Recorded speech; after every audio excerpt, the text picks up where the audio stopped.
قرآن کریم کے اندر یہ اعلان کر دیا، جب اللہ نے قرآن کریم کے اندر یہ بیان کر دیا کل نفس ذائقۃ الموت، کہ لوگوں اے دنیا والو ہر انسان کو مرنا ہوگا، ہر نفس کو مرنا ہوگا، ہر نفس کو موت کا مزہ چکھنا ہوگا، تو موت سے کوئی بچ نہیں سکتا، نہ مولوی تنویر بچ سکتا ہے، نہ میرے قریب میرے نزدیک بیٹھے ہوئے مولانا موت سے بچ سکتے ہیں، نہ آپ موت سے بچ سکتے ہیں۔ آواز بہت خراب ہے صاحب، ذرا ٹھیک کیجئے۔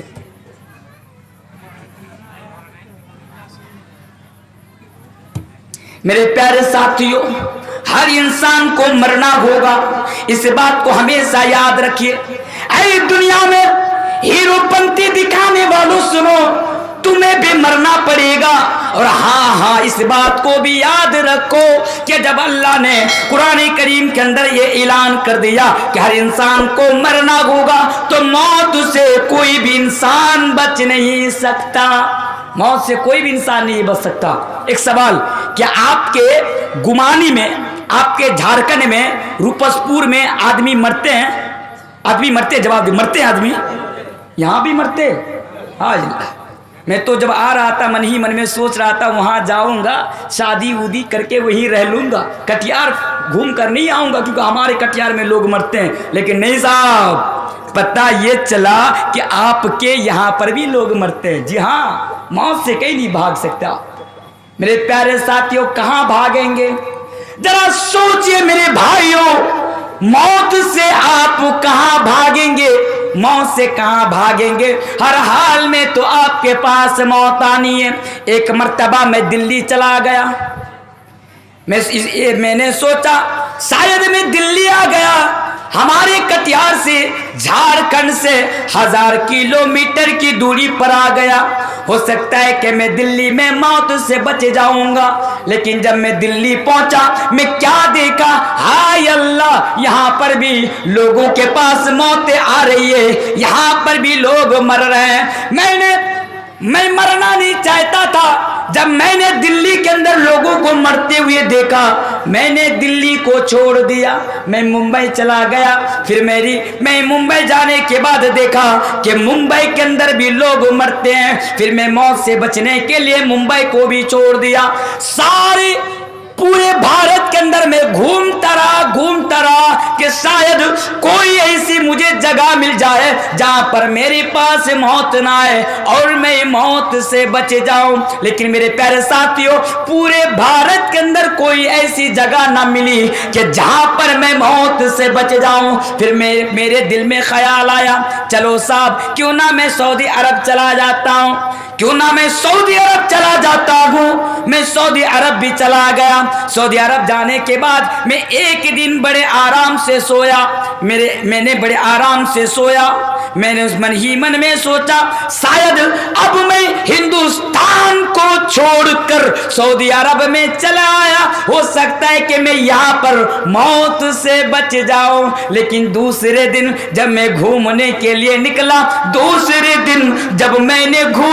کے لیے نکلا اور میری نظر اللہ کے نبی جناب محمد رسول اللہ پڑھیے صلی اللہ علیہ وسلم کی قبر پر پڑی، تو میں سمجھ گیا کہ ہائے اللہ، جو موت میرے نبی کو نہ چھوڑے، جو موت میرے نبی کو نہ بخشے، میں کس کھیت کی مولی ہوں، میں کیسے موت سے بچ سکتا ہوں۔ پھر سعودی عرب جانے کے بعد مجھے یہ اطمینان ہو گیا، مجھے یہ پتا چل گیا کہ نہیں تنویر، آپ غلط سوچ رہے ہیں، آپ موت سے بچ نہیں سکتے، کیونکہ رب کا یہ اعلان ہے، رب کا یہ فرمان ہے، کل نفس ذائقۃ الموت، کہ لوگوں تم موت سے بچ نہیں سکتے، بس موت سے نہیں بچ سکتے، بچ سکتے آپ موت سے نہیں بچ سکتے۔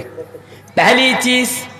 دوسری چیز پر ذرا غور کیجئے، آپ مجھ سے سوال کیجئے، مولانا تنویر صاحب آپ سے بس ایک سوال پوچھنا چاہتا ہوں، میں کہوں گا بولیے آپ کا کون سا سوال ہے، آپ کا کیا سوال ہے؟ آپ نے مجھ سے سوال کر دیا کہ مولانا صاحب ہمارے گاؤں کے اندر روپسپور کے اندر 2 آدمی ہیں، ایک آدمی نماز پڑھتا ہے، روزہ رکھتا ہے، ایک آدمی زکات دیتا ہے، ایک آدمی خیر کے کاموں میں پیش رہتا ہے، نیکی کے کاموں میں پیش رہتا ہے، نیکی کے کاموں میں آگے رکھتا ہے، لیکن بندہ بڑا غریب ہے، کھانے کے لیے بھی کچھ بھی نہیں، غربتی کی حالت میں زندگی گزار رہا ہے۔ اور ایک بندہ ہمارے گاؤں میں ایک نمبر کا ڈاکو ہے، ایک نمبر کا لچا ہے، ایک نمبر کا لفنگا ہے، اے مولوی تنبیر، وہ نماز بھی نہیں پڑھتا ہے، وہ روزہ بھی نہیں رکھتا ہے،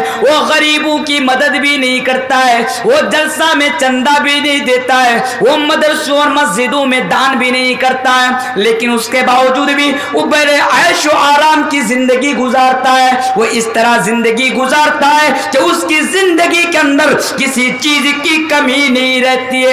اب بتائیے، اس نے اچھا عمل کیا لیکن غربتی کی زندگی گزاری، اس نے اچھا عمل کیا لیکن پریشانی کی زندگی گزاری، اور اس نے غلط کام کیا اس کے باوجود بھی بڑے عیش و آرام کی زندگی گزاری۔ اس کے پاس بھی موت آئی، اس کے پاس بھی موت آ گئی، دونوں اس دنیا سے رخصت ہو کر چلا گیا، دونوں اس دنیا سے رخصت ہو کر چلا گیا۔ اے مولانا تنویر، آپ بتائیے کہ اچھا عمل کرنے کا پھل کب ملے گا اور برے اعمال کرنے کی سزا کب ملے گی؟ میرے پیارے ساتھیوں، اگر آپ یہ سوال مجھ سے کریں گے تو میں آپ سے کہوں گا کہ آپ قرآن اٹھا کر پڑھیے، آپ قرآن اٹھا کر دیکھیے۔ اللہ نے جب پہلے یہ اعلان کر دیا، اللہ بھی جانتا ہے کہ یہ سننے کے بعد لوگوں کے ذہن میں یہ سوال آ سکتا ہے، پھر اللہ نے اس اعلان کے بعد کل نفس ذائقۃ الموت، کہ ہر انسان کو مرنا ہوگا، اس کے فوراً بعد اللہ نے اس کا جواب دے دیا، اس کے فوراً بعد اللہ نے اس کا جواب دے دیا۔ جواب کیا ہے ذرا سنیے، آپ کا سوال اللہ کا جواب ذرا سنیے۔ اللہ کہتا ہے وَإِنَّمَا تُوَفَّوْنَ أُجُورَكُمْ يَوْمَ الْقِيَامَةِ، اے لوگوں، ایک ایسا دن ہے جو قیامت کا دن ہے، جو ڈے آف ججمنٹ یعنی بدلے کا دن ہے، جس دن سب کو بدلہ دیا جائے گا۔ اگر دنیا میں آپ ذرہ برابر بھی غلط کام کریں گے تو اس کا بھی بدلہ آپ کو ملے گا، اگر دنیا میں آپ ذرہ برابر بھی اچھا کام کریں گے تو اس کا بھی بدلہ ملے گا۔ ہو سکتا ہے دنیا میں آپ اچھا عمل کریں، دنیا میں آپ اچھا کام کریں لیکن آپ کو بدلہ نہ ملے۔ یہ بھی ہو سکتا ہے کہ دنیا میں آپ کرائم کر رہے ہیں، دنیا میں آپ اپرادھ کر رہے ہیں، اس لیے کر رہے ہیں آپ جانتے ہیں کہ آپ اس علاقے کا سب سے دبنگ آدمی ہے، آپ علاقے کا سب سے بڑا ہیرو ہے، آپ اس علاقے کا سب سے بڑا رئیس ہے، آپ یہاں پر ظلم کریں گے، غلط کام کریں گے تو آپ کے سامنے آ کر کوئی بات نہیں کر سکتا۔ اگر پنچایت بھی بیٹھے گی، اگر پنچایت بھی بیٹھے گی، لوگ اگر پنچایت میں بھی بیٹھیں گے تو آپ کے حق میں فیصلہ آ جائے گا۔ اب غلط کام کریں گے، پولیس آپ کو پکڑ کر لے کر جائے گی، آپ پولیس کو پیسہ دے دیں گے، چھٹ جائیں گے، پولیس کے ہاتھ سے آپ کو سزا نہیں ملے گی۔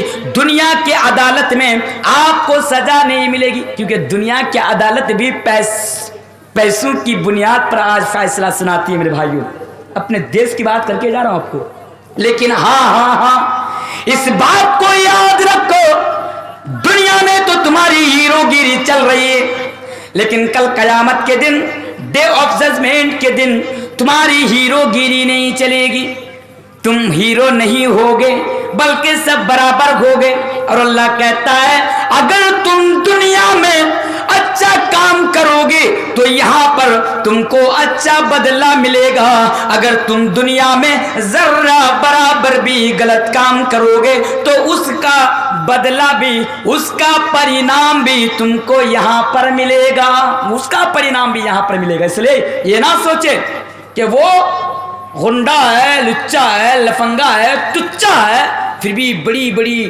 گاڑیاں لے کر گھوم رہا ہے، بڑے عالیشان بنگلے میں رہ رہا ہے، اور بیچارہ نماز پڑھ رہا ہے تو پھٹا پرانا کپڑا پہن کے گھوم رہا ہے، یار غربت کی زندگی گزار رہا ہے، بڑی پریشانیوں کے ساتھ، مشکل کے ساتھ زندگی گزار رہا ہے۔ آپ یہ نہ سوچے ایک دن ہے جو آپ کو اچھے کرموں کا اچھا پھل ملنے والا ہے، اور اس دن کا نام میرے پیارے ساتھیوں قیامت ہے، اس دن کا نام میرے پیارے ساتھیوں قیامت ہے۔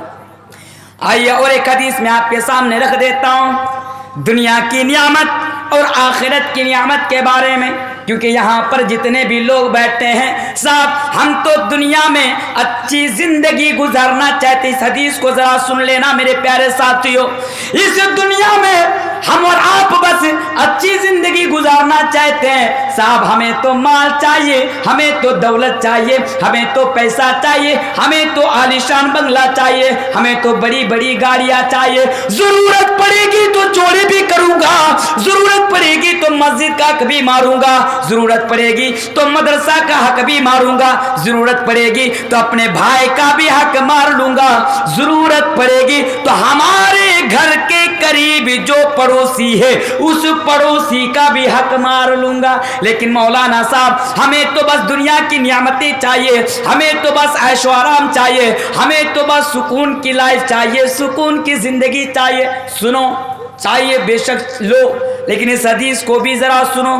کل قیامت کے روز اللہ تبارک و تعالیٰ کے دربار میں، کل قیامت کے روز اللہ تبارک و تعالیٰ کی عدالت میں دو انسان کو حاضر کیا جائے گا. دنیا کی نعمتوں کو لے کر مرنے مٹنے والوں سنو، کل قیامت کے روز دو انسان کو، دو بندہ کو اللہ کی عدالت میں حاضر کیا جائے گا. حاضر کرنے کے بعد ان بندوں میں سے ایک بندہ دنیا میں اچھا کام کرتا تھا لیکن غربت کی زندگی گزارتا تھا، صبح کھاتا تھا، شام کو کھانے کے لیے اس کے پاس کوئی چیز نہیں ہوتی، شام کو کھاتا تھا لیکن رات کو خالی پیٹ بندہ سو جایا کرتا تھا، اس کے پاس کھانے کے لیے پہننے کے لیے کوئی کپڑا نہیں ہوتا تھا، لیکن ہاں بڑا نیک تھا، وہ اچھا کام کرتا تھا. ایسا بندہ کل قیامت کے روز اللہ تبارک و تعالیٰ کے ہاں جنتی ہوگا. اور ایک بندہ دنیا میں بڑے عیش و آرام کی زندگی گزارتا تھا، اچھا کام کرتا تھا، اچھا کام نہیں کرتا تھا، نماز نہیں پڑھتا تھا، روزہ نہیں رکھتا تھا، لوگوں کا حق مارتا تھا، بھائی بہن کا حق مار دیتا تھا، لیکن دنیا میں بڑا وہ عیش و آرام کی زندگی گزارتا تھا. حدیث کو سنیے، بڑے عیش و آرام کی زندگی گزارتا تھا، لاکھ لاکھ کی سوٹ پہنتا تھا، لاکھ لاکھ کی سوٹ پہنتا تھا میرے پیارے ساتھیوں، لیکن اللہ کے ہاں وہ جہنمی ہوگا. اب ذرا دیکھیے وہ انسان جس نے ساری زندگی پریشانیوں میں گزاری، جس نے ساری زندگی تکلیف میں گزاری، اللہ تبارک و تعالی فرشتوں کو حکم دے گا کہ جاؤ اس کو جنت کے اندر ڈالو. فرشتے اس کو جنت کے اندر ڈالیں گے. حدیث کی کتابیں بتاتی ہے، حدیث بتاتی ہے، صحیح حدیث ہے، اس کو جنت کے اندر ڈالا جائے گا اور ڈالنے کے فوراً بعد اس کو اٹھا لیا جائے گا. ڈالنے ہمیشہ ہمیشہ کے لیے پہلے دیکھیے دنیا کی نعمت اور آخرت کی نعمت. دنیا میں سکون چاہتے ہو یا آخرت میں سکون چاہتے ہو ذرا دیکھو. اللہ حکم دے گا کہ اس کو جنت کے اندر ڈالو، جنت کے اندر ڈالا جائے گا اور فوراً اس کو اٹھا لیا جائے گا. اب اس سے سوال ہوگا، ہے میرا بندہ بتاؤ کہ دنیا میں تم نے پریشانی دیکھی ہے، تکلیف دیکھی ہے، کیا تم نے دنیا کے اندر پریشانی کی زندگی گزاری ہے؟ وہ بندہ ایک ہی بار جنت کے اندر جانے کے بعد دنیا کے 70 سال کی تکلیف کو، 70 سال کی پریشانیوں کو، 80 سال کے دکھ کو ایک پل میں بھول جائے گا اور اللہ سے کہے گا، اے پروردگار، اے میرا رب، دنیا کے اندر تکلیف کسے کہتا ہے، دکھ کسے کہتا ہے، پریشانی کسے کہتا ہے، مجھے معلوم نہیں ہے، مجھے معلوم نہیں ہے. یعنی حدیث پر ذرا غور کیجئے میرے بھائیو. صرف دنیا کی نعمتوں سے مالا مال ہونا چاہتے ہو، دنیا میں سب کچھ حاصل کرنا چاہتے ہو اور آخرت کو بھول جاتے ہو. سنو کہ ایک بندہ آخر جنت میں جانے کے بعد 70 سال کی پریشانی کو بھول جائے گا، 80 سال کی پریشانی کو بھول جائے گا. وہیں پر اب اس کی باری ہے. کس کی باری ہے؟ جو بڑا ہیرو گیری دکھا رہا تھا دنیا میں، نماز نہیں پڑھتا تھا، روزہ نہیں رکھتا تھا، زکوٰۃ نہیں دیتا تھا، دوسروں کا حق مارتا تھا، اب تکلیف کسے کہتا ہے دنیا میں اس کو معلوم نہیں تھا، لیکن اللہ تبارک و تعالیٰ فرشتوں کو حکم دے گا کہ اس کو لے جاؤ اور لے جانے کے بعد جہنم کے اندر پھینک دو۔ اس کو جہنم کے اندر پھینکا جائے گا، اس کو جہنم کے اندر ڈالا جائے گا، اور جہنم کے اندر پھینکنے کے بعد، ڈالنے کے بعد فوراً اس کو اٹھا لیا جائے گا، فوراً اس کو اٹھا لیا جائے گا، اور اٹھانے کے بعد اللہ تبارک و تعالیٰ اس سے سوال کرے گا، اس سے پوچھے گا کہ بتاؤ دنیا میں تو تم بڑے عیش و آرام کی زندگی گزارتا تھا، بتاؤ دنیا میں تو تم بڑے عیش و آرام کی زندگی گزارتا تھا، اب بتاؤ اب کیسا لگا؟ وہ جواب دے گا اللہ میں دنیا میں نا جتنا دن زندہ رہا میں نے بڑی پریشانی کے ساتھ زندگی گزاری۔ وہ انسان جس نے 70 سال 80 سال 90 سال عیش